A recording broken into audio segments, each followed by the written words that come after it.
दोस्तों बहुत बहुत स्वागत करता हूं आप सभी का। ऑपरेशन सिंदूर 2.0 की शुरुआत हो चुकी है। ऑपरेशन सिंदूर अभी रुका नहीं है।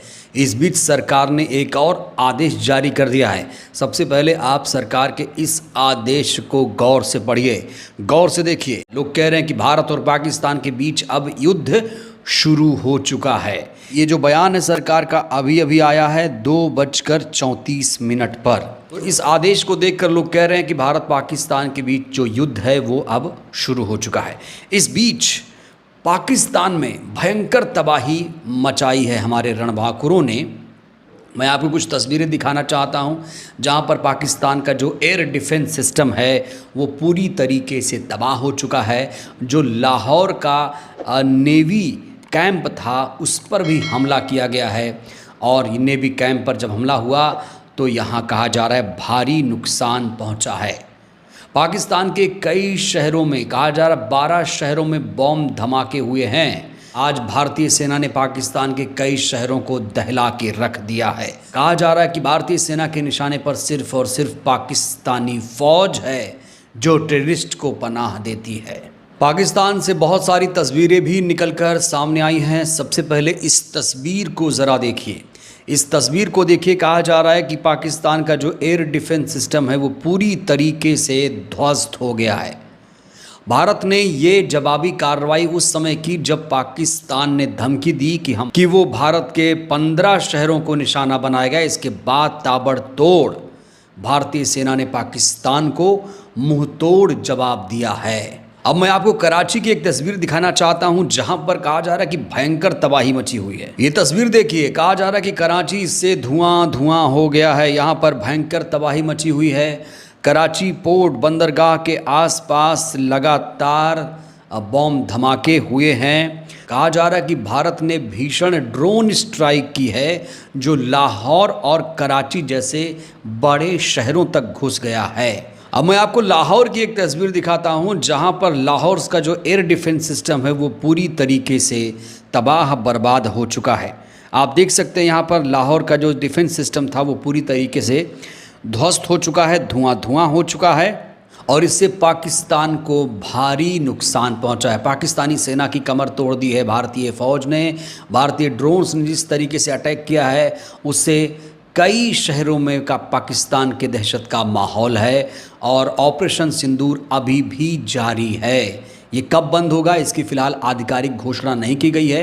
एक और वीडियो मैं आपको दिखाना चाहता हूं जहां पर पाकिस्तान के रावलपिंडी में जो क्रिकेट स्टेडियम है वो भी धमाकों से हिल गया। इस तस्वीर को आप देख सकते हैं। जो आसपास लोग यहाँ मौजूद थे वो भी हैरान रह गए कि ये क्या हो रहा है। हालांकि अच्छी बात ये रही कि जो आम नागरिक हैं उनको भारत ने निशाना नहीं बनाया है।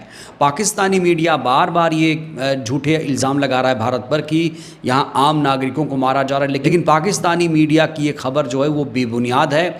भारत सिर्फ उन्हीं जगहों को टारगेट कर रहा है जहाँ पर आर्मी कैंप हैं या नेवी कैंप हैं या फिर टेररिस्ट कैंप चल रहे हैं। किसी आम नागरिक को भारत निशाना नहीं बना रहा है।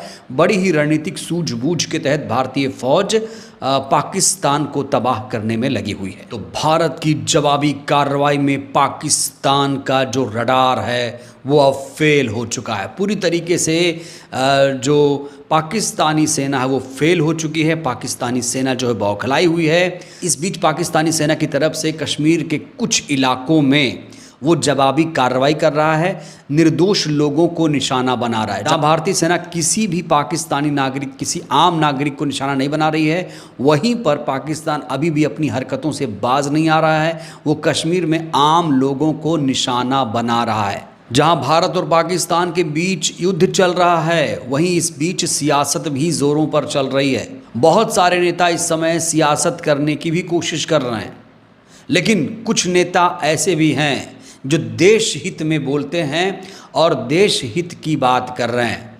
ओवैसी साहब की इस समय बहुत ज़्यादा चर्चा है।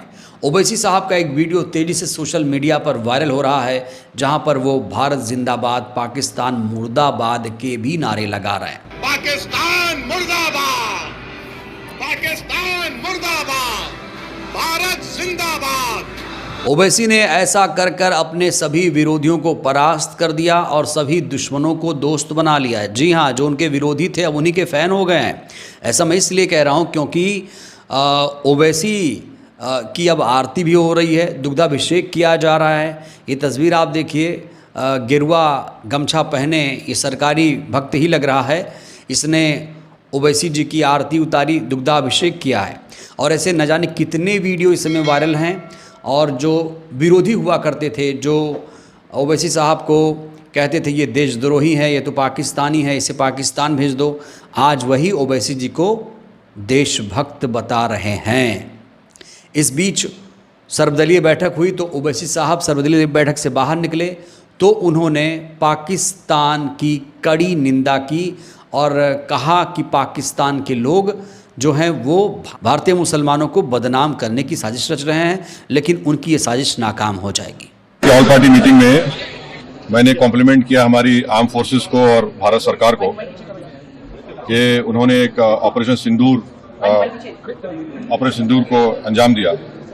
मैंने अपनी बात में ये कहा कि एक इंटरनेशनल कैंपेन हमको चलाना चाहिए टीआरएफ के खिलाफ, और ख़ास तौर से सिक्योरिटी काउंसिल इसको डेजिग्नेट करे और हमको यूनाइटेड स्टेट्स ऑफ अमेरिका को ये बताना है कि वो अपने ही मुल्क में इसको फॉरेन टेररिस्ट ऑर्गेनाइजेशन डेजिग्नेट करे। और क्योंकि आप देखेंगे फरवरी 2025 में हाफिज सईद के बेटे हाफिज अब्दुल रऊफ की एक स्पीच है पीओके में, जिसमें उसने कहा कि 2025 तमाम साल हम लोग जिहाद करेंगे। तो ये जिहाद का नाम लेकर, ये भारत में गलत नाम लेकर कत्ल करना चाहते हैं, आतंक फैलाना चाहते हैं। तो यूएस को हम रिक्वेस्ट करें, उनको लॉबी करें कि ये टीआरएफ को एक फॉरेन टेररिस्ट ऑर्गेनाइजेशन बनाए, पाकिस्तान को एफएटीएफ के ग्रे लिस्ट में डाला जाए। यूनाइटेड किंगडम से हमने ट्रेड डील किया है। सिर्फ ओवैसी ही नहीं, मायावती जी की इस समय जमकर तारीफ हो रही है। मायावती जी ने भी अपने विरोधियों का दिल जीत लिया है। कई लोग तो सोशल मीडिया पर ऐसे हैं, कह रहे हैं, बीजेपी के जो समर्थक है कह रहे हैं कि जहां पर बीजेपी का उम्मीदवार कमज़ोर है वहां पर बीएसपी के उम्मीदवार को जिताइए। इस बीच मायावती जी ने भी अपने विरोधियों का दिल जीत लिया है। मायावती जी ने एक ट्वीट किया था जब ऑपरेशन सिंदूर लॉन्च किया गया था, तो मायावती जी ने ट्वीट किया था। वो ट्वीट बड़ा ज़्यादा वायरल है। उसके पीछे की वजह यह है कि मायावती जी ने इस ट्वीट में पाकिस्तान का नाम लिया था, लेकिन बाकी नेताओं ने पाकिस्तान का नाम नहीं लिया था। जो विपक्ष के तमाम नेता हैं, चाहे वो राहुल गांधी हों, अखिलेश यादव हों, लालू जी हों, और इसमें कहा जा रहा है कि मायावती जी होना सबके बस की बात नहीं है। विपक्ष के सभी नेताओं ने ट्वीट किया, लेकिन पाकिस्तान का नाम केवल बहन जी ने लिखा है। यही फ़र्क है, जो बोलती हैं खुलकर बोलती हैं। और इस समय मायावती जी को भी देशभक्त, असली देशभक्त बताया जा रहा है, क्योंकि मायावती जी ने जो ट्वीट किया वो काफ़ी ज़्यादा लोगों को पसंद आ रहा है। और ओवैसी साहब का पाकिस्तान मुर्दाबाद का नारा लगाना लोगों को पसंद आ रहा है। उनके जो दुश्मन थे वो भी अब उनके दोस्त बन गए हैं। ओवैसी साहब के सारे विरोधियों का जो वजूद है वो अब मिट चुका है।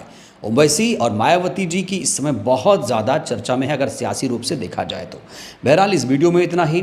जिस तरीके से ओवैसी साहब ने स्टैंड लिया, मायावती जी ने स्टैंड लिया, क्या आपको लगता है कि कोई और ऐसा नेता है, भारतीय नेता, जो इस दिशा में काम कर रहा है और उसकी तारीफ नहीं हो रही है? प्रतिक्रिया दीजिएगा। बहुत बहुत धन्यवाद।